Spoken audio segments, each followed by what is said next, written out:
Dice el versículo 4, para que lo manifieste como debo hablar. Es decir, si usted sigue el curso de la lectura, se va a dar cuenta que los versículos que le siguen guardan una relación estrecha con esa idea del apóstol Pablo. Él pide que se ore para que cuando él vaya a hablar del misterio de Cristo, él presente un mensaje como debo hablar, para que lo manifieste como debo hablar. Es decir, el cristiano es alguien que se preocupa por la manera en que presenta el evangelio.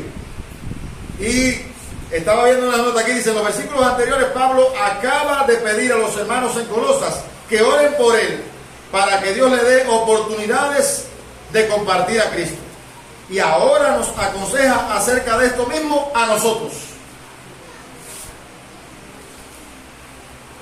En cada relación damos testimonio de Cristo con nuestras actitudes y nuestras palabras. Ser sabio es poder aprovechar cada oportunidad que se nos brinda para compartir el evangelio. Y yo tenía una idea introductoria que dice: el hablar del cristiano debe impartir gracia en vez de ser una desgracia.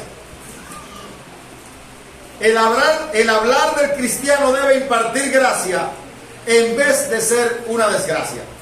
Y hay una ilustración que Sujel Michelet la menciona precisamente hablando de este pasaje bíblico, de una persona a quien un rey le da la encomienda de buscarle el mejor plato y el peor plato. Y él, para presentarle el peor plato, buscó un estofado de lengua y se lo lleva al rey. Entonces, al otro día, el rey está esperando el mejor plato y el hombre le presenta un estofado de lengua. Y el rey se queda contrariado porque él dice: ¿cómo es posible que el peor y mejor plato venga de la misma carne? Y entonces el criado le dice: sí, rey, la lengua puede ser una gran bendición. La lengua puede ser una gran bendición, pero a la vez puede convertirse en la peor maldición. ¿Cuántos problemas nos buscamos nosotros por manejar mal nuestra lengua? Perdón, Jordi, que voy a usar la ilustración de ahorita. Ahorita Jordi habló del payaso, ¿no? Y ella, yo estoy seguro que ella no quiere hablar del hermano en un término, en un tono despectivo. Pero estoy casi seguro, porque nosotros los seres humanos somos así, que hubo alguien que dijo: ¿cómo ella va a decirle payaso al hermano? Si no aclara que el hermano era alguien que estaba haciendo el papel de payaso, pues sencillamente usted se va con la idea de que ella es una persona que no ama al hermano, porque ¿qué faltó ahí? Claridad en la comunicación o en la recepción. Entonces la lengua es, según esta ilustración, la lengua es el mejor miembro que usted tiene en su cuerpo, pero a la vez puede convertirse en el peor miembro que usted tiene en su cuerpo. Todo depende de el uso que usted le dé. Y aquí Pablo, cuando él habla de ello, él dice: sea vuestra palabra siempre con gracia, sazonada con sal, para que sepáis cómo debéis responder a cada uno. Y yo le decía en la frase introductoria: el hablar del cristiano debe impartir gracia en vez de ser una desgracia. La lengua es uno de los miembros que el Señor nos ha dado para la comunicación. Yo pensaba que yo antes, cuando no había madurado lo suficiente, consideraba que la única manera de comunicarse era hablando. Pero si yo me pongo la mano en la cintura, usted está conversando conmigo, y yo me pongo la mano en la cintura, o me pongo la mano, yo me estoy comunicando o no me estoy comunicando. Entonces hay muchas maneras de comunicar. Si yo le frunzo el ceño, o le abro los ojos grandes cuando usted me está, yo me estoy comunicando. Hay muchas maneras de comunicar, pero hoy vamos a hablar de la lengua. Hoy vamos a hablar de la conversación como la manera de comunicarnos. A veces los gestos hablan más que la palabra. A veces no hace falta ni decir palabras para que nuestra gestualidad diga lo que queremos decir. Entonces, por ejemplo, cuando usted cruje los dientes, usted está hablando sin hablar. Ahora, vamos a hablar de lo que hablamos, de lo que expresa nuestra boca, de lo que expresa nuestra lengua. La comunicación es la capacidad del ser humano, o el hablar es la capacidad del ser humano de comunicarse a través de las palabras. Y Jesucristo fue muy claro cuando Él dijo que en Lucas 6:45, Él fue muy claro cuando dijo que de la abundancia del corazón habla la boca. Dice, no es buen árbol el que da malos frutos, ni árbol malo el que da buen fruto, porque cada árbol se conoce por su fruto, pues no se cosechan higos de los espinos. Dice el verso 45, el hombre bueno del buen tesoro de su corazón saca lo bueno, y el hombre malo del mal tesoro de su corazón saca lo malo, porque de la abundancia del corazón habla la boca. Es decir, no es un problema ni siquiera que usted se corte la lengua, es un problema que está en el corazón. Hay una frase, otra frase que aprendí que dice que toda lengua es un templo detrás del cual se esconde el alma de quien habla. Al final, nosotros vamos a sacar por nuestra boca lo que está en nuestro corazón. El cristiano es alguien que se esmera, que debe ser esmerado en su manera de hablar. Por ejemplo, en Efesios 4:25-32 se nos muestra que no solo debemos darle muerte a ciertos vicios, sino que también el pecado de hablar palabras corrompidas, el cual debe ser sustituido por la virtud de hablar palabras que imparten gracia. Es decir, ya no tenemos que andar hablando barbaridades y disparates, debemos hablar con gracia. Aquí en Colosenses, el apóstol Pablo también nos habla de nuestro vocabulario. En el capítulo 3, versículo 8 al 10 dice, pero ahora dejad también vosotros todas estas cosas: ira, enojo, malicia, blasfemia, palabras deshonestas de vuestra boca. No mintáis, la mentira es uno de los pecados de la lengua. No mintáis los unos a los otros, habiéndoos despojado del viejo hombre. Es decir, son orientaciones específicas, orientaciones claras que da el apóstol Pablo sobre algunos pecados de la lengua. Y si yo le preguntara, entre los pecados de la lengua está el chisme, la calumnia, la mentira, la murmuración. Santiago, por otra parte, nos dice, en el capítulo 3 de Santiago dice que la lengua es un miembro muy pequeño.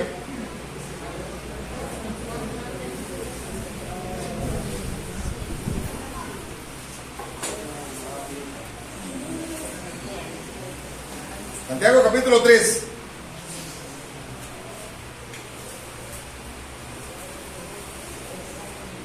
Hermanos míos, no os hagáis muchos maestros sabiendo que recibiremos mayor condenación, porque todos ofendemos muchas veces. Si alguno no ofende en palabra, este es varón perfecto, capaz también de refrenar todo el cuerpo. Es decir, la persona que puede controlar su lengua, lo puede controlar todo. Así que un medidor, un termómetro para saber la calidad de mi dominio propio es saber si yo puedo controlarme al hablar. Y ahorita vamos a ver a Jesucristo. ¿Cómo lo hizo Jesucristo? Dice Santiago, he aquí nosotros ponemos freno en la boca de los caballos para que nos obedezcan, y dirigimos así todo su cuerpo. Mirad también las naves, aunque tan grandes y llevadas de impetuosos vientos, son gobernadas con un muy pequeño timón por donde el que las gobierna quiere. Así también la lengua es un miembro pequeño, pero se jacta de grandes cosas. He aquí cuán grande bosque enciende un pequeño fuego. Y la lengua es un fuego. Un mundo de maldad. La lengua está puesta entre nuestros miembros y contamina todo el cuerpo. E inflama la rueda de la creación. Y ella misma es inflamada por el infierno. ¿Qué clase de poder tiene la lengua? Bueno, usted puede seguir leyendo este pasaje bíblico en casa.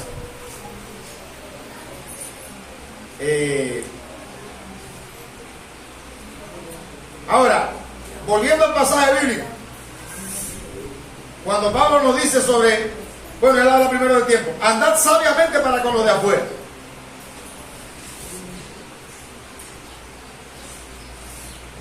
Ya me fui derecho a la enseñanza de la lengua, bueno, pero ahí hay dos cosas en las que el cristiano debe tomar el control.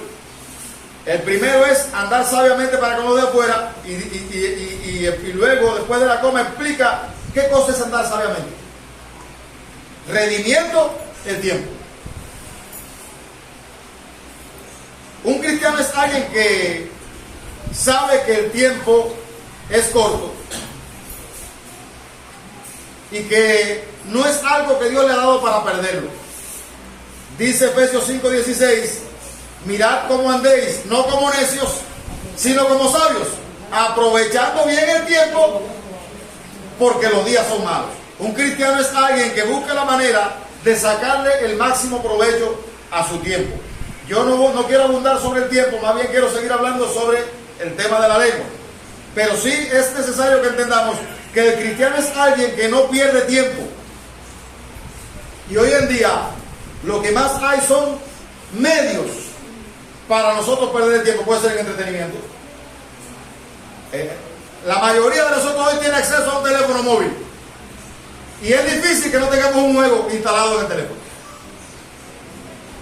Yo tengo uno. Duolingo. Es el juego que yo tengo en mi teléfono. Pero es difícil no encontrar personas que tengan juegos en el teléfono. No está mal, porque usted no es un ser humano que debe mantener la rigidez todo el tiempo. Una vez escuché una anécdota de Juan, el discípulo amado, que usó una jarana con un discípulo y alguien se sorprendió. Maestro, ¿tú con eso?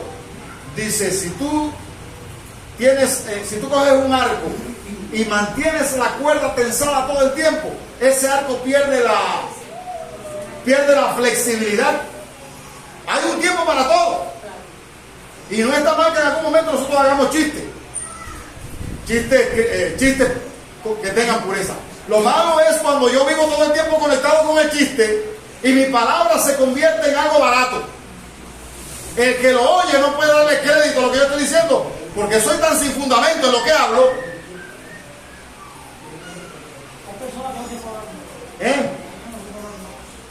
Sí, todos lo tiran a juego, o a la malicia, a la maldad. Ahora, Pablo nos dice aquí que nuestra palabra debe tener una etiqueta. ¿Cómo debe ser nuestra palabra? ¿Cómo debe ser el vocabulario del cristiano? Con gracia. Y yo quiero explicar esa palabra, con gracia. Fuimos salvados por la gracia de Dios. Y esa gracia por la que fuimos salvados debe bañar nuestros labios. Ahora, ¿qué cosa es hablar con gracia, hermano? Eso es un arte que yo tengo que aprender también. No hablar áspero. El hermano dice que puede ser no hablar áspero. ¿Cómo nos ha tratado Dios a nosotros? La forma cristiana de vivir y las palabras del cristiano corren paralelas. Esto es especialmente verdadero en sus relaciones con los de afuera. No solo las palabras, sino la manera en las que se pronuncia y en el tono de la voz. Hacen una impresión, para bien o para mal, en aquellos con quienes se trata. Es decir, yo tengo que ver, mi vocabulario no debe ser un vocabulario áspero, más bien debe ser amable. Debe ser exacto. La manera de conducirme, de dirigirme a las personas, no debe conllevar consigo ese tono de imposición, de dureza, de rigidez. El cristiano debe ser precavido en sus palabras y en su comportamiento. Gracia, que aquí podría definirse como bondad, amabilidad. Cuando Jesús habló, los que estaban en la sinagoga del pueblo donde vivía quedaron impresionados por sus palabras de gracia. Dice Lucas 4:22. ¿Alguien puede hacerme el favor de buscar el pasaje bíblico? Lucas 4:22 dice que sus palabras eran palabras de gracia. Y los que estaban allí se quedaron maravillados.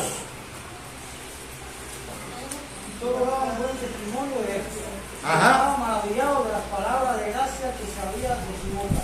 Y decía, ¿no es este el hijo de José? Gloria a Dios. Ahora, note que ellos están diciendo. En otro lugar dice, ¿de dónde sacó estas palabras y esta sabiduría? ¿No fue este que se crió allí atrás?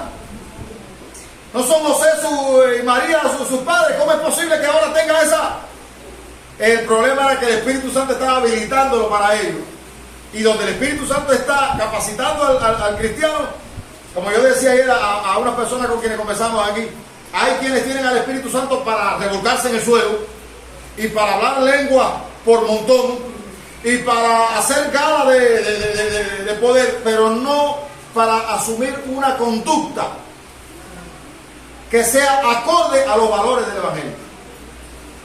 Ahora, cuando usted ve a Cristo lleno del Espíritu Santo, usted no lo vio haciendo gala de esos espectáculos. Cristo era una persona tan normal.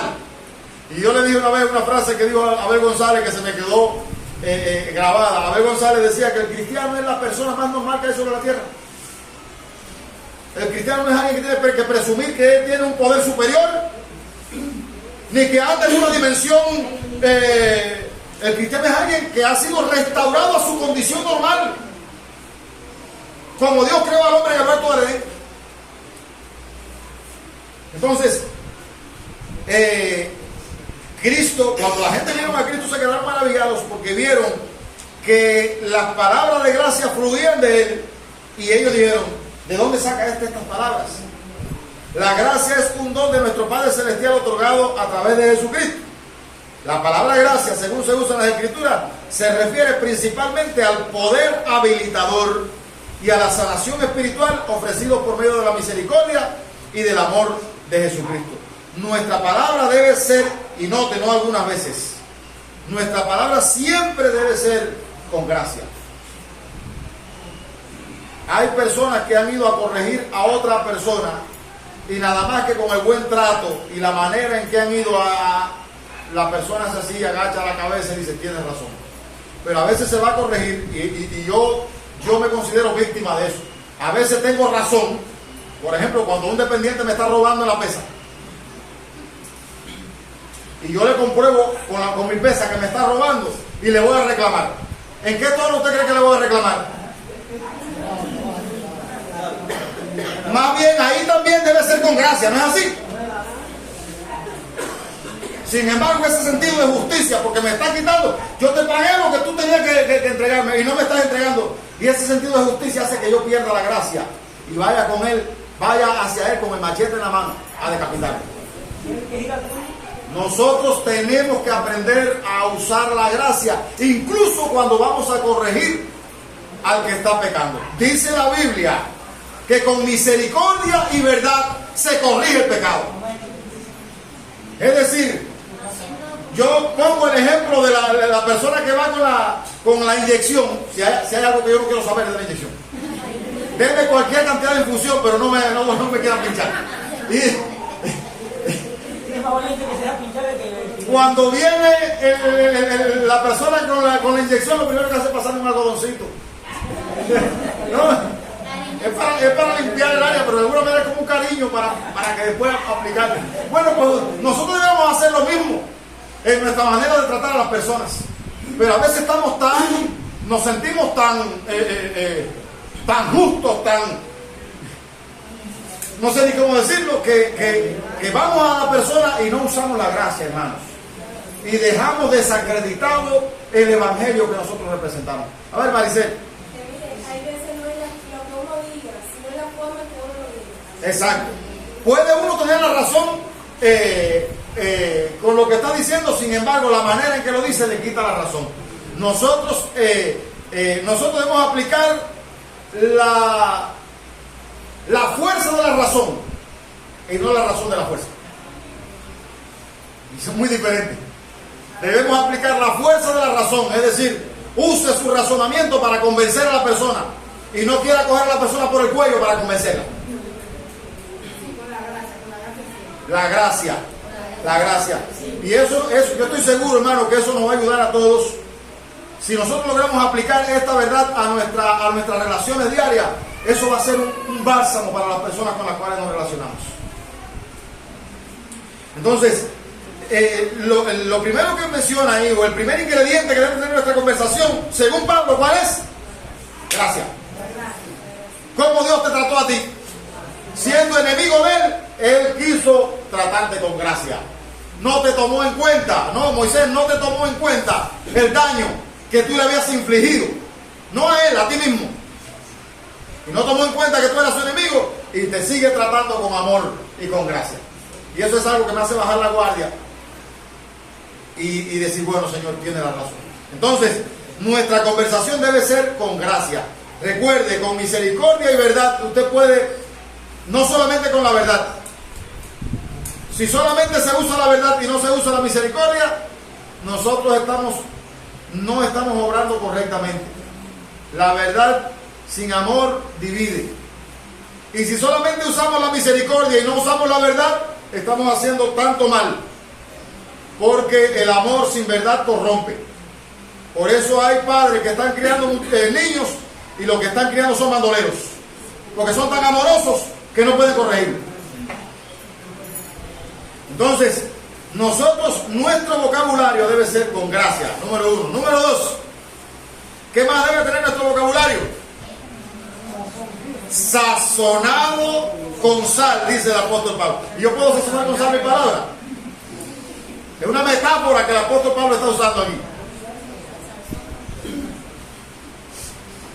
La sal nosotros la usamos, sazón completo dice, la sal nosotros la usamos para darle el sabor que llevan los alimentos. Usted puede echarle la cantidad de especias que usted quiera a los alimentos, la cantidad de ingredientes que usted quiera, que si no le echa sal, no está completo. Entonces, Pablo usa la sal aquí como una manera de darnos a entender que si falta el beneficio. Aquí significa que lo que hace atrayente y estimulante la conversación, aquí significa lo que hace atrayente y estimulante la conversación y lo hace agradable al oído. Es decir, vale la pena oír lo que esa persona está diciendo. No es una estupidez, no es algo vacío, no es un sinsentido lo que esa persona está diciendo. Yo conozco personas que usted puede sentarse con ellos, puede sentarse a conversar con ellos 5 minutos y usted sale muy edificado de esa conversación. Ahora hay personas que usted se pasa 1 hora conversando con ellos y no hay una palabra que usted pueda sacar provecho. Y yo te pregunto, mi hermano, porque hablar es una de las cosas que más nosotros hacemos.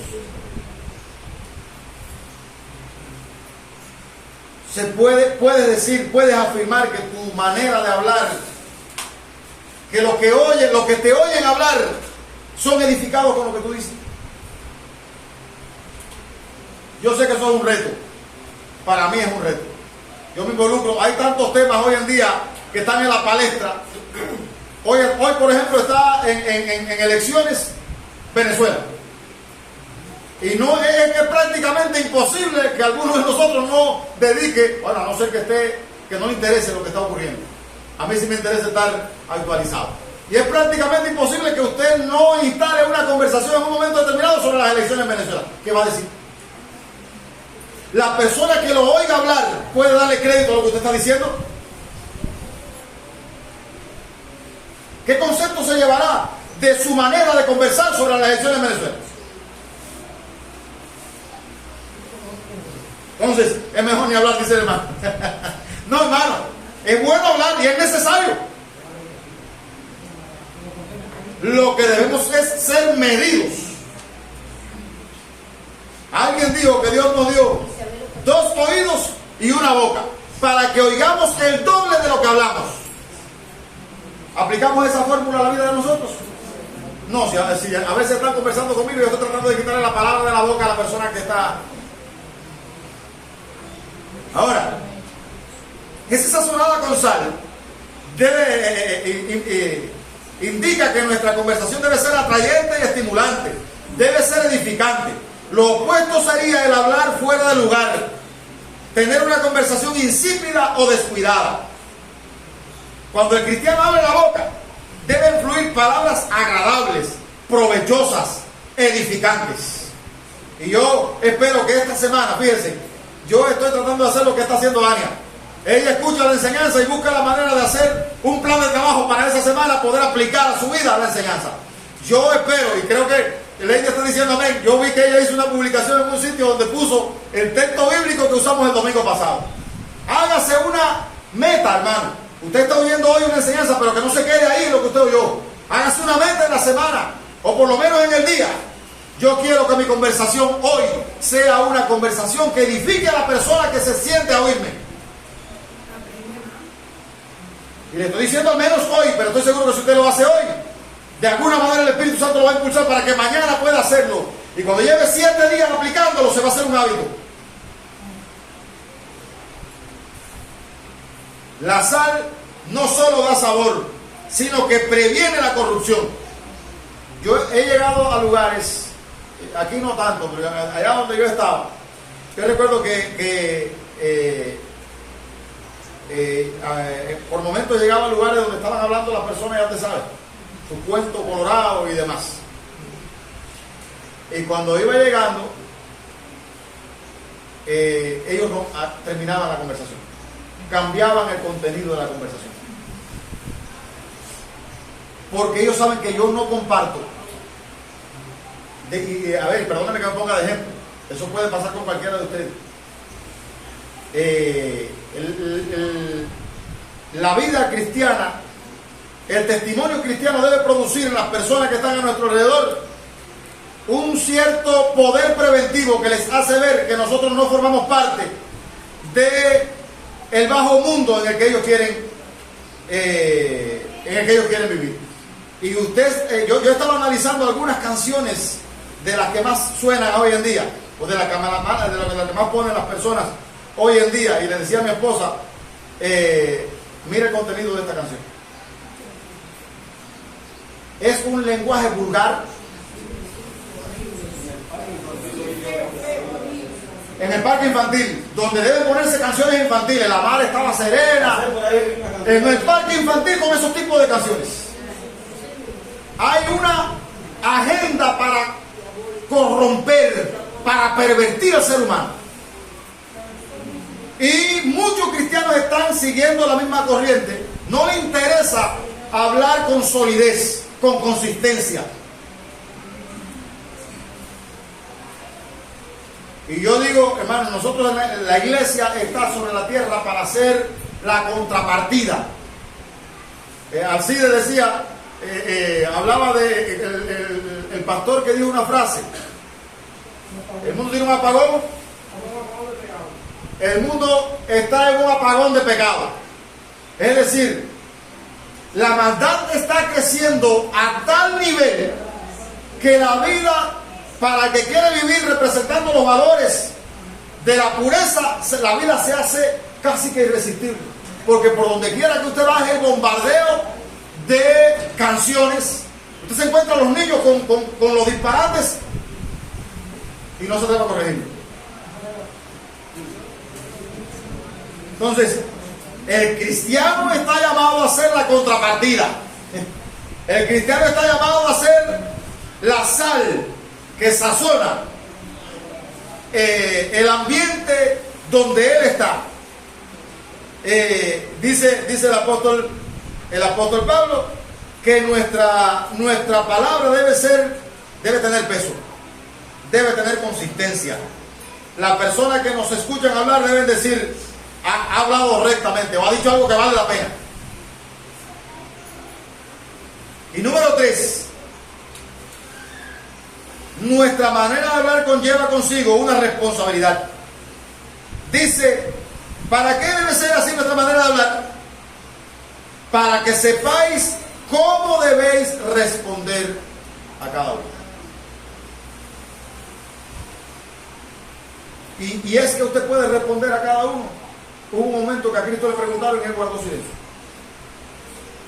La mejor manera de responder que halló Cristo en ese momento fue guardar silencio. La responsabilidad de los cristianos es estar siempre preparados para presentar defensa de la fe que nosotros tenemos.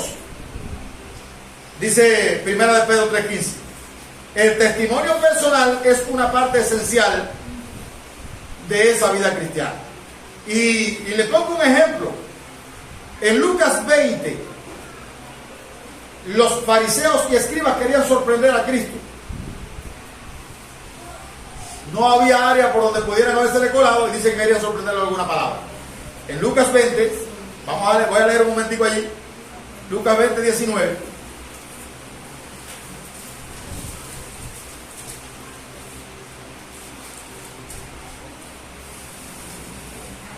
Procuraban los principales sacerdotes y los escribas echarle mano en aquella hora, porque comprendieron que contra ellos había dicho esta parábola, pero temieron al pueblo. Y acechándole, enviaron espías que se simulasen justos, a fin de sorprenderle en alguna palabra, para entregarle el poder y autoridad del gobernador. Y le preguntaron diciendo: Maestro, sabemos que dices y enseñas rectamente y que no haces acepción de personas, sino que enseñas el camino de Dios con verdad. ¿Nos es lícito dar tributo a César o no?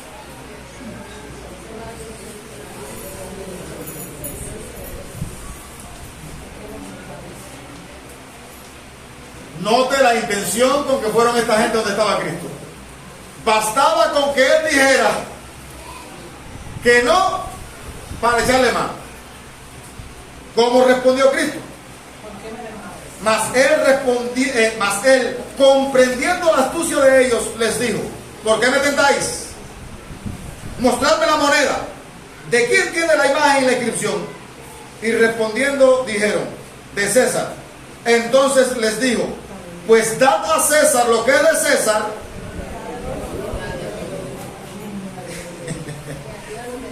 y a Dios lo que es de Dios. Versículo 26.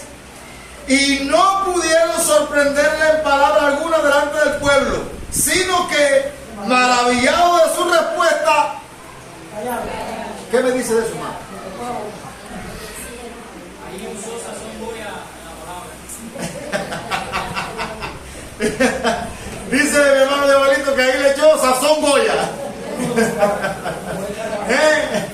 Hermano, mi esposa vive encima de mí insistiéndome en esto, porque yo a veces soy tan abierto y le respondo a todo el mundo de una manera tan... Pero yo veo, mira, aquí Cristo, mira la manera de Cristo responder. Y otras veces Cristo guardó silencio. Él consideraba que era más necesario a veces guardar silencio que responder. Ahora, hermano, yo le pregunto a usted, en el entorno que estamos viviendo, y donde muchas veces también nos son enviados espías para saber qué hablamos, cuál es nuestra posición, ¿cómo respondemos nosotros?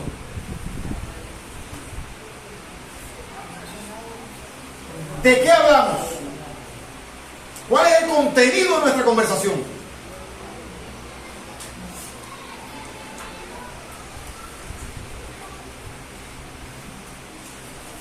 Las palabras del cristiano deben llevar consigo el poder y la influencia del cielo. Debemos disciplinarnos para abstenernos de hablar cuando no sea necesario. Dice la Biblia que el sabio ahorra sus palabras. El necio las multiplica. El sabio ahorra sus palabras. Hay una frase que aprendí, dice: muchas veces me he arrepentido de haber hablado, pero nunca de haber callado. Claro, yo ahora estoy hablándole en términos de que hay cosas que es mejor reservarse lo que uno tiene previsto hacer. En cuanto al evangelio, yo creo que nunca es bueno quedarse callado la boca. Siempre es necesario hablar, presentar el mensaje del evangelio, aun cuando la persona no lo reciba. Siempre nosotros debemos estar apercibidos para presentar el mensaje del evangelio a toda persona. El cristiano no debe hablar por hablar, sino que el propósito debe ser dar gracia a los oyentes, que el que nos oiga pueda avalar, o al menos pueda decir con qué contundencia, con qué claridad, con qué sensatez, con qué prudencia habla esa persona. Y dice Proverbios 11, 27 y 28, que una de las características de la sabiduría y la madurez es hablar de esa manera. Ahora, y por último, quiero decirles, cuando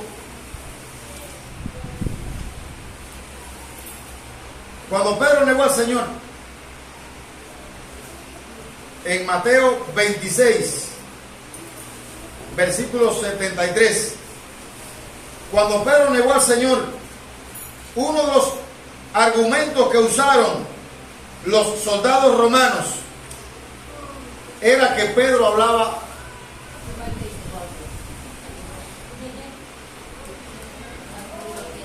Mateo 26, 73 dice, un poco después, acercándose los que por allí estaban, dijeron a Pedro, verdaderamente tú eres de ellos, porque aún tu manera de hablar te descubre. ¿Qué me dice eso, hermano? ¿Qué tiempo había pasado Pedro con Cristo? 3 años. Y una de las evidencias que usaron los soldados romanos para arrestar a Pedro fue: ya tú no hablas como hablabas antes. Tu vocabulario se ha modificado y nos estamos dando cuenta que ya tú estás hablando igual que como habla el Nazareno.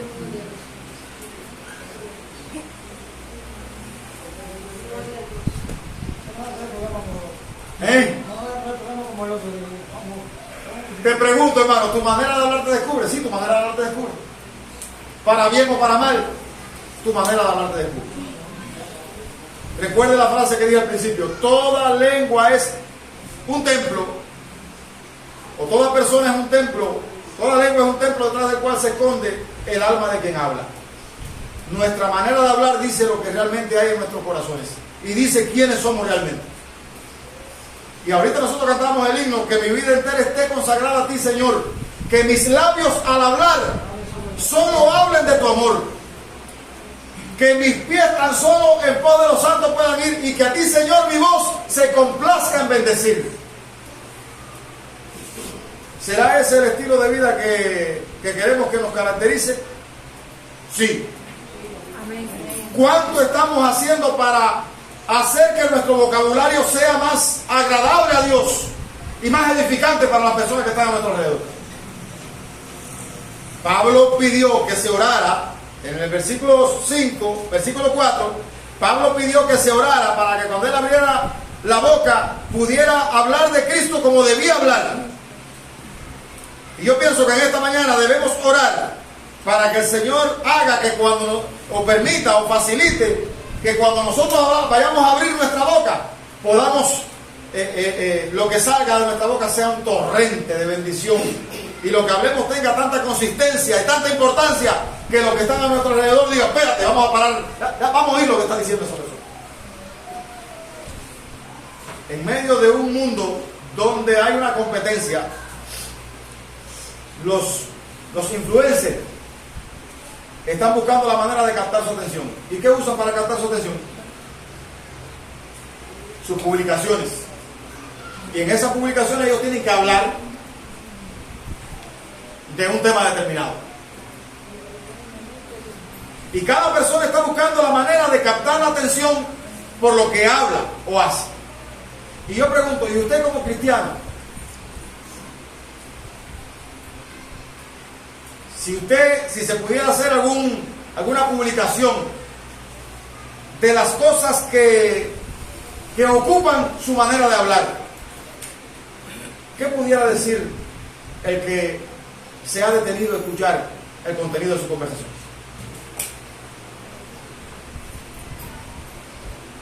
¿Puede decir que vio a Cristo en algún momento en lo que usted estaba diciendo? ¿O para nada se sentiría edificado con lo que usted habló? Recuerde, la lengua es un miembro, una de las mejores cosas que Dios nos ha dado. Puede ser usada para nuestro bien y edificación, pero puede ser usada para nuestra peor maldición. La Biblia dice que de toda palabra ociosa que hablen los hombres, de ella van a dar cuenta en el día del juicio. Es decir, nosotros tenemos que ser cuidadosos en nuestro vocabulario. Y la blasfemia, cuando Cristo habló de la blasfemia contra el Espíritu Santo, fueron precisamente porque hubo personas que dijeron: este no echa fuera demonios sino por Belcebú, príncipe de los demonios. Fueron personas que se precipitaron a emitir un criterio sin valorar lo que había detrás de la acción. Nosotros somos llamados a ser personas que conversemos con consistencia, que conversemos asuntos que las personas que están a nuestro alrededor puedan darle gracias a Dios por oírnos hablar. Entonces yo les invito a orar. En esta mañana yo les invito a orar. Y hay otra cosa que quería decirte. Dice la Biblia, y con esa frase comencé: tú no puedes cambiar tu vocabulario si no cambia el corazón. No vas a cambiar tu manera de mirar si no cambia el corazón. De la abundancia del corazón habla la boca. Y yo miro de acuerdo al estado de mi corazón. Yo voy a conducirme, yo voy a vestirme de acuerdo al estado de mi corazón. Por eso el Evangelio es una operación radical que Dios hace. Cambia el corazón, es decir, cambia la actitud del ser humano hacia Él, para que el ser humano ame lo que antes aborrecía y aborrezca lo que antes amaba. Entonces, si te has sentido retado en este día, yo me siento retado. Cuando yo estudiaba este tema y meditaba en él, yo quiero hacerme una agenda para esta semana. Y yo quiero proponerme, comenzando desde ahora mismo, a decirle al Señor: ayúdame para ser vigilante de las cosas que hablo. Yo quiero que mi conversación sea agradable a tus oídos, pero que también el vecino y la persona con la cual yo interactúo pueda salir edificada, porque te ve a ti a través de mi conversación. ¿Quieres hacer un pacto similar? Este puede ser un gran día para ti. Este puede ser el día en el que rompa los patrones que te han llevado a vivir de cabeza y el Señor reoriente tu vida hacia su buena voluntad. Y entonces le decía a usted que quiere dominar su lengua: si no ha cambiado el corazón, la lengua no va a lograr dominarla. A la vida que nos visitan hoy, el pecado es un cáncer en el corazón del ser humano. Y mientras el pecado esté gobernando al ser humano va a ser un esclavo. Y va a vivir precisamente para complacer esos apetitos del pecado. Hace falta que Cristo llegue para arrancar el pecado del corazón del hombre y pueda producir en él una nueva actitud hacia Dios. Si usted quiere que su conversación sea sólida, sea edificante, sea agradable, debe abrir su corazón a Jesucristo para que Cristo tenga entrada y usted pueda tener razones, motivos para ocupar su vida en algo útil. Bendito sea el Señor. Así que en esta mañana, si usted quiere abrir su corazón a Jesucristo, es una buena oportunidad para decirle: bueno, yo no quiero perder más mi tiempo hablando trivialidades, hablando cosas sin fundamento. Yo no quiero perder más mi tiempo diciendo cosas que la gente pueda repudiar. Yo quiero que mi conversación sea algo consistente y que el que está a mi alrededor pueda dar gracias a Dios y pueda ser edificado y pueda despertarse en él el interés de tener lo que yo tengo. Y tú, mi hermano querido, que has llegado aquí en esta mañana, que yo sé que has llegado con muchos retos, con muchos desafíos, yo te invito a hacer una oración en esta mañana y a decirle: Señor, ayúdame. Yo quiero encauzar mi vida y quiero que mi vocabulario, quiero que cuando me oigas hablar, tú puedas decir amén a lo que yo digo. Les invito a orar. Padre, te doy gracias en esta mañana por la bendición de este día.